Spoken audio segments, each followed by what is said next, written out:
امروز میخوایم داستان خانواده‌ای رو براتون تعریف کنیم که پدرشون یک دفعه خانوادهشون رو به یه سفر جاده‌ای میبره. میفهمن پدرشون یه آدمکش حرفه‌ای بوده. حالا یه عده دنبالشونن تا بکشنشون. به کانالمون خوش اومدین. امروز میپردازیم به فیلم نقشه خانواده. در ابتدای داستان مردی به نام دن رو میبینیم که یه فروشنده خودروه و آدم خوبیه. همیشه با احترام با همسایه ها صحبت میکنه. یکم بعد میبینیم که دن بعد رفتن به خونش واسه سالیرد ازدواجشون به زنش جسیکا یه دسته گل میده. بعدش از پسر و دخترش کایل و نینا میخواد چون امشب میخواد با مادرشون بیرون بره توی خونه بمونن و از برادرشون مکسی مراقبت کنن. میبینیم که کایل یه گیمره اما خانواده‌اش با بازی کردنش مخالفت میکنن و نمیدونن. نینا هم چون دوست پسرش توی شهر دوریه دائما به فکر اینه بره پیشش ولی مامانش همیشه باهاش مخالفه. شب که میشه دن جسیکا رو میبره به یه شهر بازی چون اونا برای بار اول اونجا همدیگر رو دیدن. بعد از اینکه کلی با هم خوش گذروندن یه دفعه چند تا پسر از جسیکا و دن عکس میگیرن. اینجا دن میره جلو و از اون پسره میخواد اون عکس رو پاک کنه ولی پسره شروع میکنه به پرخاشگری و نوشیدنی و میریزه روی سر دن هم جلوی زنش ضایع میشه و هیچ کاری نمیتونه کنه. به خاطر همین اون شب از داخل دچار خشم زیاد میشه. روز بعد میبینیم که جسیکا توی یه باشگاه بوکس ندونسته با مشت توی دهن یه زن به نام گوان میزنه. بعدش که ازش عذرخواهی میکنه حسابی شروع میکنه باهاش به گپ زدن و اینجا گوان کارتشو بهش میده و میگه من تو کار فرستادن مردم به سفرم. اگه با شوهرت خواستی بری جایی خبرم کن. همزمان در حالی که دن مکسی رو با خودش به بیرون فروشگاه برده تا یکم خرید کنه یه دفعه یه مرد با چاقو به دن حمله میکنه. ولی دن با اینکه مکس توی بغلشه با مهارتایی که داره دخل طرفو میاره. بعد از این اتفاق دن برخلاف همیشه با سرعت برمیگرده خونه. با باز کردن یه صندوق مخفی کلی پول و یه سری خرت و پرت در میاره. بعدش هم با یکی از همکارای سابقش تماس میگیره و ازش میخواد برای خانواده‌اش پاسپورت جعلی درست کنه. چون هویتش به خاطر عکسی که اون پسره توی شهر بازی گرفته بود لو رفته. حالا افراد مردی به نام مگ دنبالشن تا بتونن بکشنش. چون دن قبلا آدمکش دولت بوده. یکم بعد دن میره دنبال دخترش نینا توی مدرسه. بعد از زمانی که پسرش توی خونه یکی از دوستاش پیدا میکنه میفهمه اون توی پارکینگ داره به گیمر بودن خودش ادامه میده.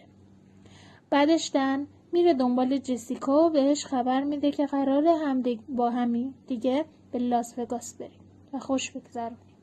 بعد از اینکه راه میافتن یه دفعه دن متوجه میشه که افراد مگ دنبالش افتادن.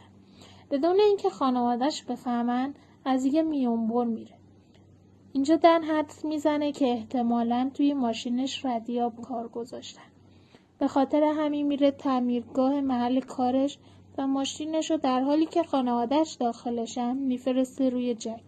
جوری که انگار میخواد قبل از شروع سفرشون ماشینشو چک کنه. ولی خب بعد پیدا کردن رادیو رو به این ماشین دیگه وصل میکنه تا گمشون کنه. یکم بعد دن تمام موبایل بچه‌ها زنشو میگیره و همه‌شو با هم پرت میکنه توی رودخونه تا مثلا اینجوری همه رو از بند تکنولوژی رها کنه تا تو سفرشون بهشون خوش بگذره. از اون طرف مردی رو میبینیم به نام مگ با افرادش خونه دن رو میگردن و آدماش هم در حال جستجو در اینترنت برای پیدا کردن سرنخ هستن. تا اینکه توی یه هتل یه دختر کایو میبینه و میشناسش و باش عکس میگیره. دنم بعد فهمیدن این موضوع به خانواده‌اش میگه این هتل جا نداره و باید راه بیفتیم.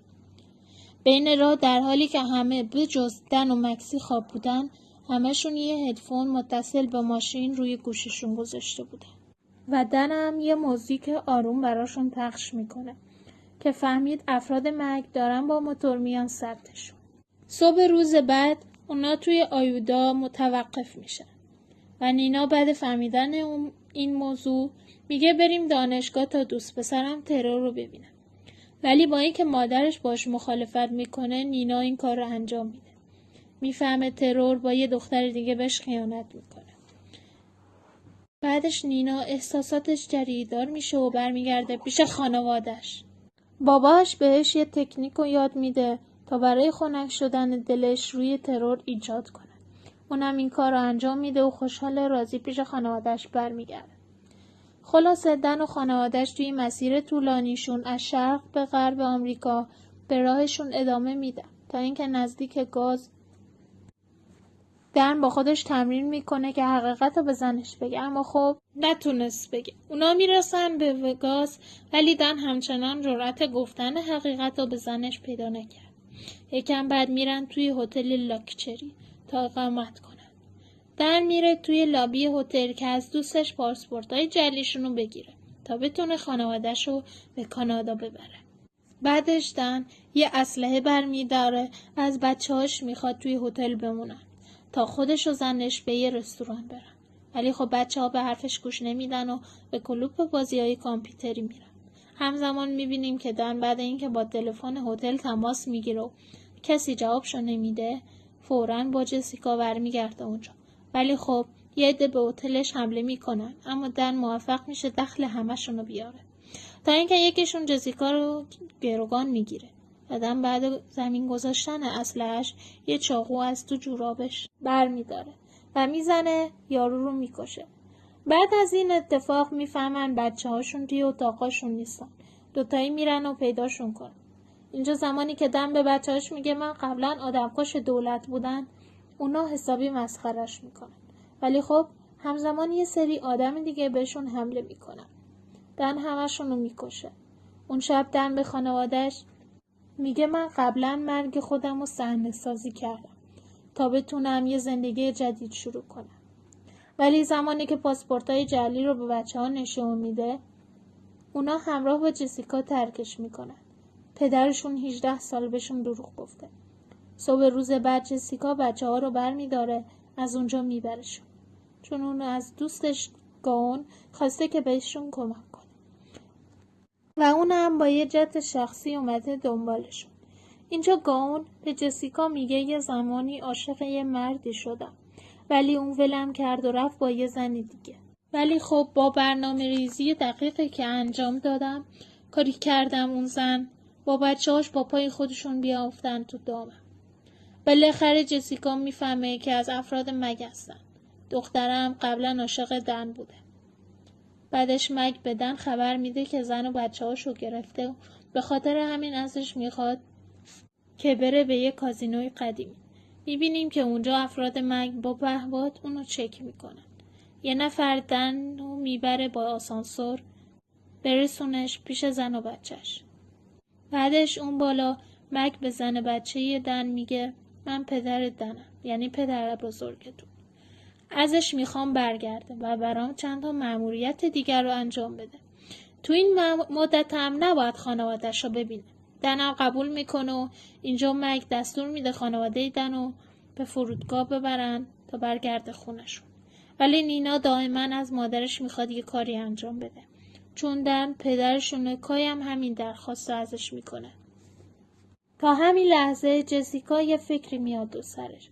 بعد از درآوردن پوشک مکس میزنش توی صورت اون یارو و از ساختمون پرتش میکنه پایین. بعدش همه با هم میرن پیش دن. میبینیم که موفق میشن گوئنو بگیرن. اونجا کای پهپاد رو به پرواز در میاره و میفهمه مگه افرادش دارن میان سراغشون. به خاطر همین دن از خانوادهش میخواد که برن روی پشت بوم خودش حسابشون رو میرسه. خلاصه در حالی که دن داره مبارزه میکنه یه دفعه گوئن میاد سراغ بچهش و حسابی جسیکا رو عصبی میکنه تا اینکه جسیکا با فرو کردن یه چوب توی شکمش باعث مرگش میشه. از اون طرف دن و پدرش درگیر میشن و نابودش میکنه. در حالی که پلیس ها هم اومدن اونجا دن همراه خانواده‌اش از اون ساختمون میره بیرون. آخر داستانم میبینیم که مدتی بعد دن داره همراه خانواده‌اش شاد زندگی میکنه.